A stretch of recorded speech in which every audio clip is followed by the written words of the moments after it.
ये सभा में आदरणीय एके सिंह गुरु जी बैठल बानी। इस सोचिए के हाथ गोड़ कांपता। बिचवा बिचवा में दांत निपोरता, एक दूसरा का कान फूकत लोग के देख के भान हो जाता कि अब गुरु जी परिसर में नहीं थी।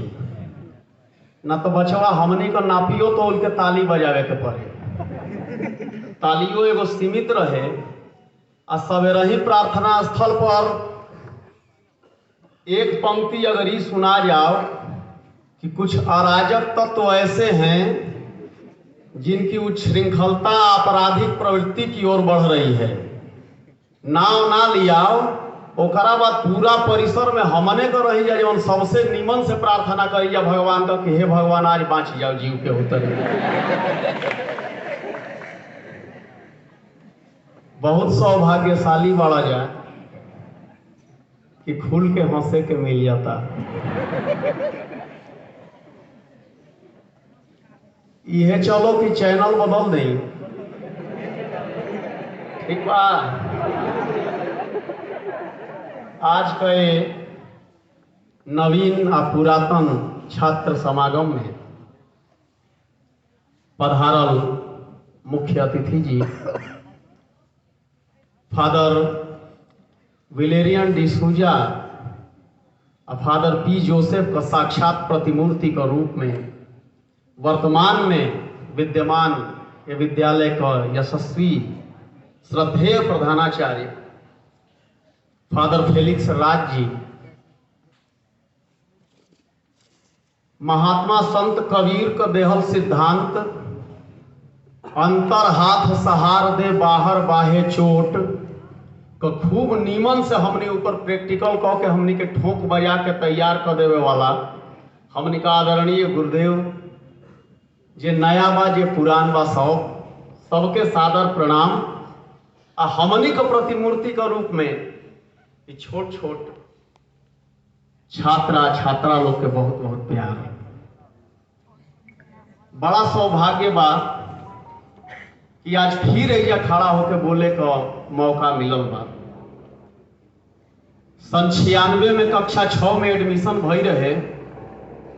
पिताजी के संगे हम आईनी तो आदरणीय श्री राम गुरु जी रहनी कहीं लोकनी हना आवे।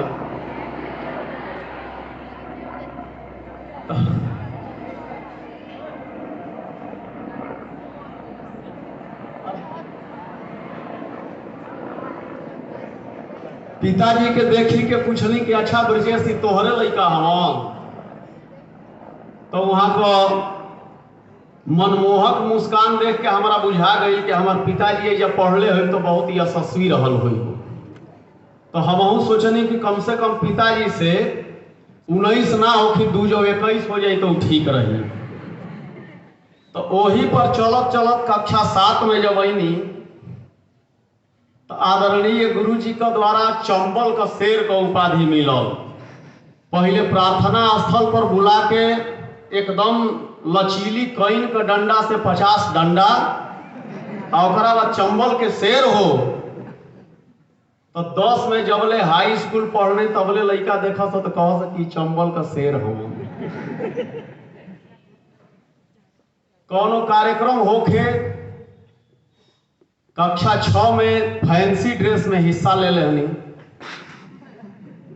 अब ओकरा बाद भोजपुरी में एगो कहावत होले कि हरकल मानेला परकल ना मानेला।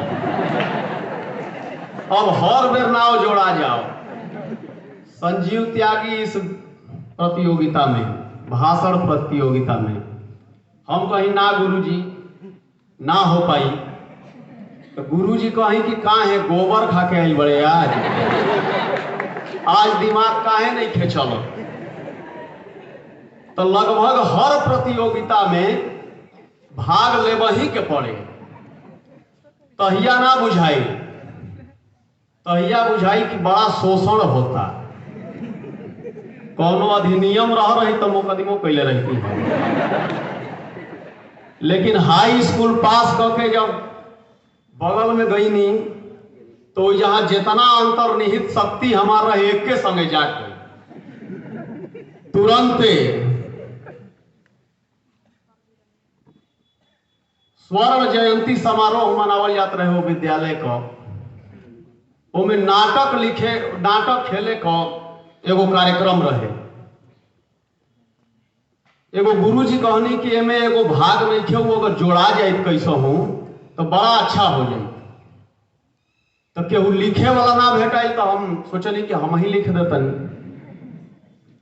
लिख देनी बड़ा बढ़िया भाई, लेकिन तहिया ना बुझाई। लेकिन जब आज हमके देख के आ लोग कहेलन कि बनल रसोई दिव्य एक दिन लिट्टी चोखा लागल, तब हमरा बुझाला कि हमके ना हाटमनपुर के कहता, ये हमार कोनो प्राप्ति नहीं खे, हमार कोनो एमे योगदान नहीं खे। अनुभव और ये सब तो कैले हुई, हम एकदम फॉलो कैले बनी या अनुभव।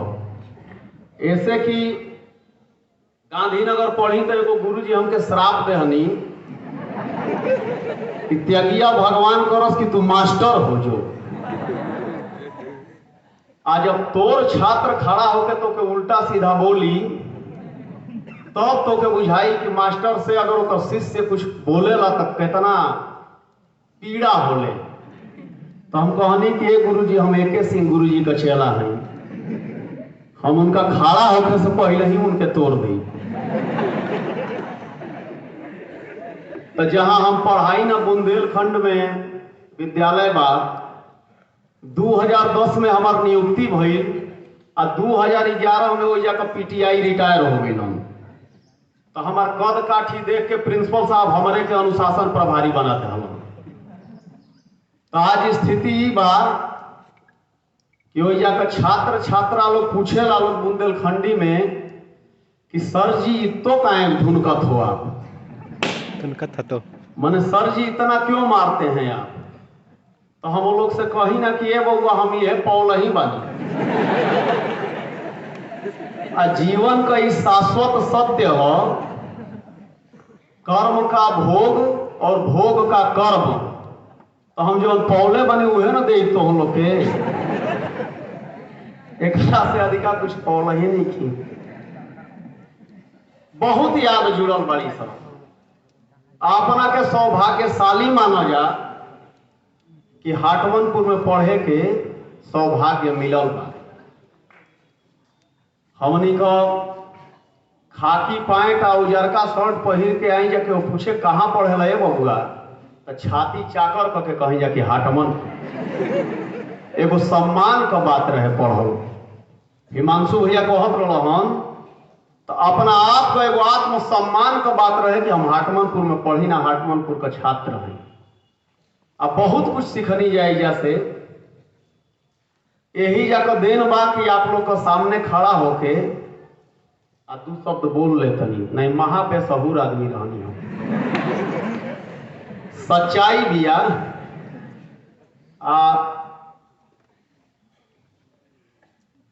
आदरणीय गुरुजी सामने बानी, यहाँ के बड़ा स्नेह मिले। इहे का एगो रहनी जो कबो काल का माफ कर दी, बाकी के माफ ना करी। संस्मरण सुनाई, बाल दिवस अब मनत होई, मनेला न का कार्यक्रम होला, क्लास सजावल जाला ना सजावल जाला, दुर्भाग्यशाली बड़ा।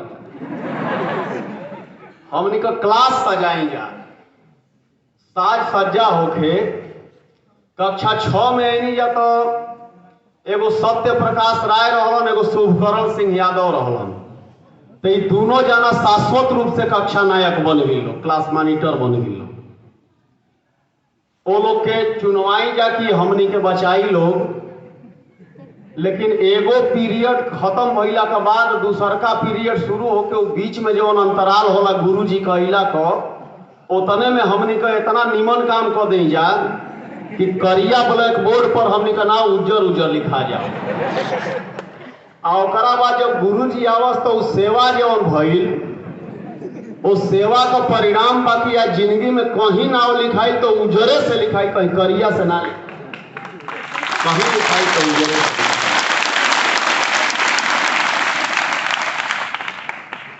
बाल दिवस का कार्यक्रम रहे, चंदा बटोराव सजावे खातिर आदरणीय अरविंद राय गुरु जी हमनी का क्लास टीचर रहनी। बाल दिवस से एक हफ्ता पहले हमनी का फर्स्ट क्लास मॉनिटर जो रहलन वो बीमार पड़ गई, तो उनका जगह पर वो हमारे सहपाठी रहलन सर्वेश सिंह सेंगर, उनकरा के कुछ दिन का कार्यभार दे दे गई, जब तू संभाल। वो तनी तेज रहलन, अब मैनेजमेंट का पढ़ाई करके कहीं मैनेजरे बनन, तबो मैनेजमेंट में बहुत तेज रहलन। वो व्यवस्था कैलन कि 2 रुपया के जगह पर 5 रुपया चंदा ले हल जाओ, क्लास को संगे संगे हमनों को साज सज्जा हो चंदा वसूला गई। केहू कहे जाई तो केकरा से कहे जाई कि 5 रुपया हम देनी हम। क्लास के फर्स्ट ले आवे का रहे, पूरा क्लास का नाक का बात रहे, तो जहां नाक का बात हो जाए 5 रुपया का महत्व रखा था। 5 रुपया का वसूली हो गई तो बोले सत्य प्रकाश रहवा आ जाता। आई लोग हिसाब करत रहे, लोग हमनी का क्लास ऊपर वाला रहे, और में से निकल के सीढ़ी उतरे में जवन जगह ही बाँचल बा घूमे खातिर, वही जो शुभकरण सर्वेश सिंह हिसाब करते रहे लोग खड़ा होके। हम पहुंचनी, हम सुनी गई नहीं, कहलो के उसे कही है मौत। हम कहनी काहे ना कहब भाई, तो हम लोग का इतना फायदा भइल तो हमरों का तो कुछ मिले के चाहिए। कह लोग पहले 2 हिस्सा लागत रहल, अब 3 हिस्सा लगे। आपन हिस्सा लेहनी, आ ऊ जमाना रहे कि जहिया 2 रुपया पा जाइए तहिया सबसे धनी रही हमनी। टिफिन ना ले आवे के पड़े, 1 रुपया में हेतना चना मिल जाओ, 1 रुपया में 2 पेड़ा मिल जाओ। श्रीराम चना मशहूर रहलन, अनुभव सुने में मजा आवता।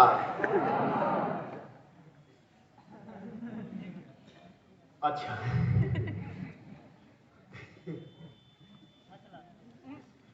गुरु जी का आदेश आ गई जल्दी को, तो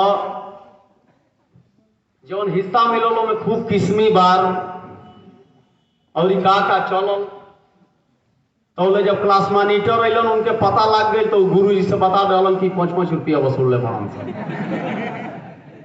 अब गुरु जी कहनी कि वापस करो, हिसाब होके लागल। दोनों जना मॉनिटर रहल लोग, हमसे कहल लोग तू जौन ले ले बड़े तो तू दे। हम कहनी देख भाई, हम जौना काम खातिर ले ले रहनी हो काम हम बखूबी निभावले बनी।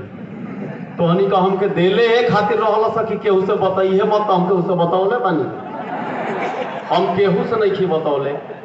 तो हम जौना खातिर पैसा ले हनी वो काम हम पूरा कैले बनी, तो हम तना दे।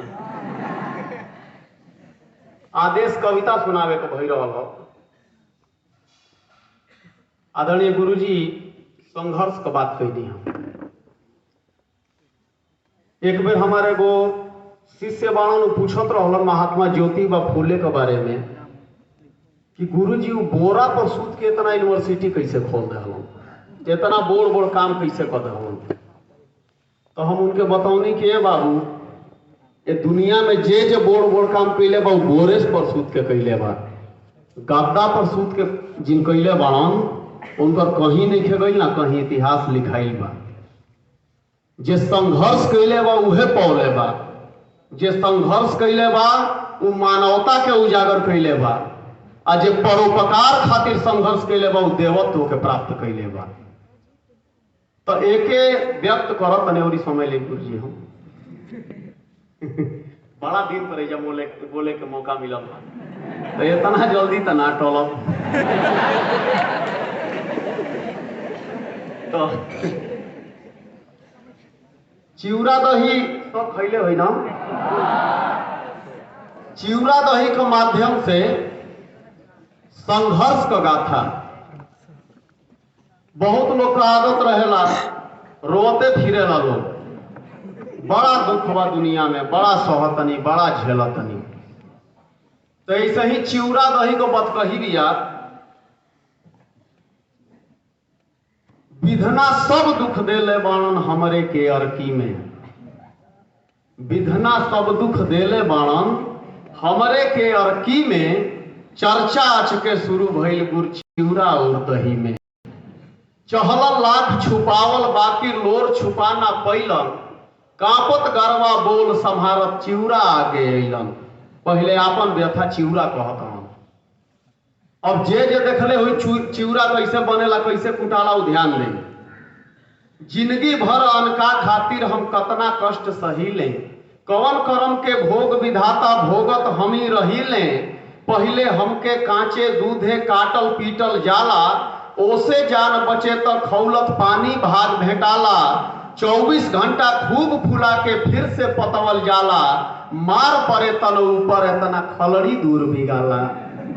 मूसर हम बर्दाश्त करीला रोई ना चिचियाई, निर्मोही छोड़ेला तब वही जब चापुट हो जाई।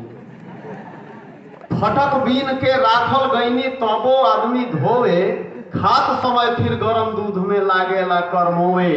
अतनो कैला पर लोगन के जब ना जीव जुड़ाला, गरम तेल में नून डाल के हमके भूंज दियाला।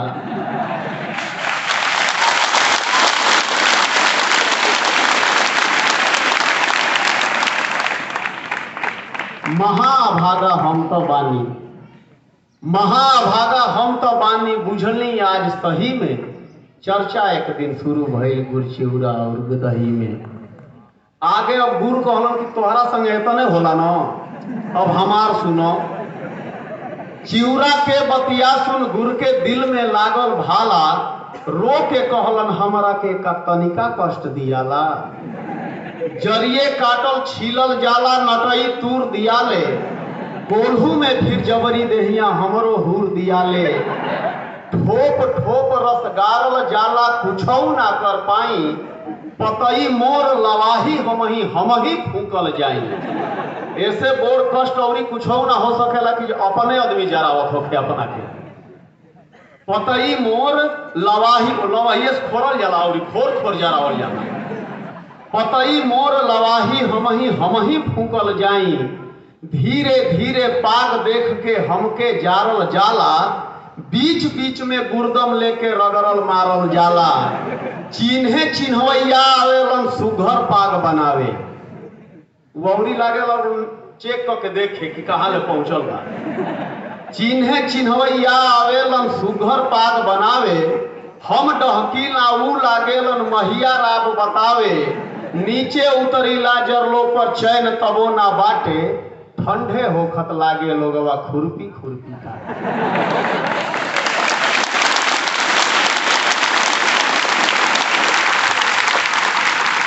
बीच में खपरी मत बताओ यार, समय औरी ले लेता यार, ध्यान से सुना जा। गजब जमाना हमके दम भर दाबल पारल जाला, आपन हाथ जरे ना ऐसे पानी ढारल जाला। हमके जरा दह जाला लेकिन आपन हाथ तनिको जरे ना पावे से पानी लगा लगा पारल जाला। तो गजब जमाना हमके दम भर दाबल पारल जाला, आपन हाथ जरे ना ऐसे पानी ढारल जाला। जिंदगी दुखवे में कटी जाले सबकर सुख रखही में। चर्चा एक दिन शुरू भइल गुड़ चिउरा और दही में। अब इनकर बात जब सुनली दही, अब उपसंहार आवता कविता का। नैन नीर भरी गुड़ चुप भइलन पीरा में ऐठा के, सुन के उनकर बात दही तब हंसली खूब ठठाके। रउआ लेखा जस आपन हम लोर बहाना धोइब, हम अपना औटल जामल के दुख ना तनिको रोइब। परहित खातिर कष्ट सहेजे ऊ नर पूजल जाला, जग में यश पावेला औरी पुरुष महान कहाला। जैसे देव अमृत पियलो पर खाली अमर कहैलन, बाकिर शिव जी बिख पियलन तो महादेव हो गईलन। कष्ट कतना कष्ट भगीरथ कैलन तब गंगा जी अइली, धरा धिया जगदम्ब जानकी असह गहन दुख पैली। अनुपम गोकुल धाम नंद पितु जसमत ऐसन माई, परहित कारण सबके तजलन कृष्ण भगत सुखदाई। बुद्ध मुहम्मद यीशु जगत हित अनहद कष्ट उठैलन, तब आत्मा से ऊपर होके परमात्मा पद पैलन। मानेलन वरदान कष्ट के सज्जन पर उपकारी, परहित कारण वन में बसलन राम विष्णु अवतारी। हमनों के उपकार बदे दुख अतना सह लेनी जा, सबसे भारी कष्ट भूख के क्षण में हर देनी जा। सोची जा हमनी से लोगवा कतना सुख पावेला, गुड़ चिउरा दध के कीरत सब केहू गावेला। अगर न काटित केहू असही झर के सरी जैती जा, कहता कष्ट ना मिली तो का पैत जा। अगर न काटित केहू असही झर के सरी जैती जा, करे बिना उपकार मीत हो का आदर पैती जा। कूटल जालो एही से न बाबा धाम निकालो, गोधन में पूजल जाला विप्रम दान दियालो। गुड़ ना पेरल जैत कबहू और न जारल जैत, सरी जैत खेते में असही ना नवेद बन पैत। हम ना औटल जैती तो बोल के हमके खाइत, के चरणामृत में डालित के देवता माथ चढ़ाइत। हमनी जैसन आदर दूसर भोजन पौले बाणन, हमने के महिमा तुलसी अस पंडित गौले बाणन। दिव्य जोग ये सुखद मिलन के दुनिया गुण गावेले, गुरु अतिथि ज्ञानी जीववा के परमारथ पावेले। एही से तज क्लेश हिया के खुद के धन मानी जा, मिलल कष्टमय जीवन भल ही ईश कृपा जानी जा। हमनी यस भगवान त्यागी के बाए जगती में, हमनी यस भगवान त्यागी के बाए जगती में। चर्चा एक दिन शुरू भई गुड़ चिउरा और दही में।